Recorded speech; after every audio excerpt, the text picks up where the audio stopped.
প্রিয় দর্শক ও শ্রোতা বন্ধুরা, রেডিও ভেরিতাস এশিয়া বাংলা বিভাগের পক্ষ থেকে মহৎ জীবন অনুষ্ঠানে আপনাদের সবাইকে অনেক শুভেচ্ছা জানাচ্ছি। আজ আমরা এই মহৎ জীবন অনুষ্ঠানে জানব মহান সাধ্বী খ্রিস্টিনার জীবনী, যিনি একটি সম্ভ্রান্ত পরিবারে জন্মগ্রহণ করেছিলেন, কিন্তু অতি সাধারণ বেশে জীবন যাপন করেছেন। খ্রিস্টিনা শব্দের অর্থ হল ছোট খ্রিস্ট বা খ্রিস্টের অনুসারী। তার খোদাই করা প্রতিমূর্তিতে দেখায় যে তিনি ডান হাতে একটি ক্রুশ ধরে আছেন। এই ক্রুশ ধারণ করা শহীদরা খ্রিস্টের জন্য তাদের জীবন উৎসর্গ করতে তাদের ইচ্ছুকতার ইঙ্গিত দেয়। খ্রিস্টের প্রতি তার অগাধ বিশ্বাস ছিল এবং তিনি খ্রিস্টের শিক্ষা অনুসরণ করতে চেয়েছিলেন। কিন্তু তার বাবা আরবাইন খ্রিস্ট ধর্মের চর্চার বিরুদ্ধে ছিলেন এবং তিনি চেয়েছিলেন যে তার মেয়ে তারই মতো একজন পৌত্তলিক পুরোহিত হয়ে উঠুক এবং মূর্তি পূজা করুক। তাই তিনি তাকে একটি ঘরে বন্দি করে রেখেছিলেন।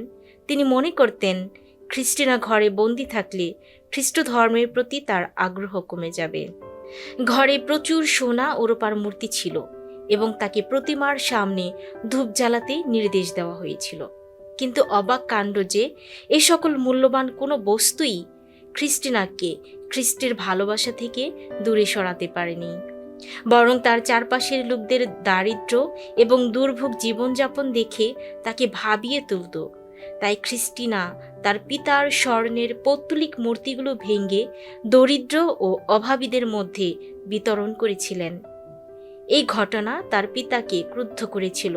তাই তার পিতা তাকে রড দিয়ে বেত্রাঘাত করে তাকে নিষ্ঠুরভাবে শাস্তি দিয়েছিলেন এবং তাকে একটি অন্ধকূপে ফেলে দিয়েছিলেন।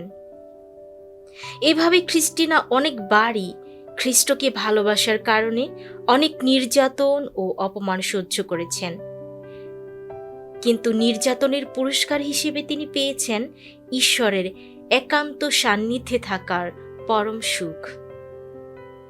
তার মৃত্যুর পরপরই খ্রিস্টানদের নিপীড়ন শেষ হয়েছিল এবং লোকেরা প্রার্থনার স্থান হিসেবে তার সমাধির চারপাশে প্রথম ছোট গুহা খনন করেছিল।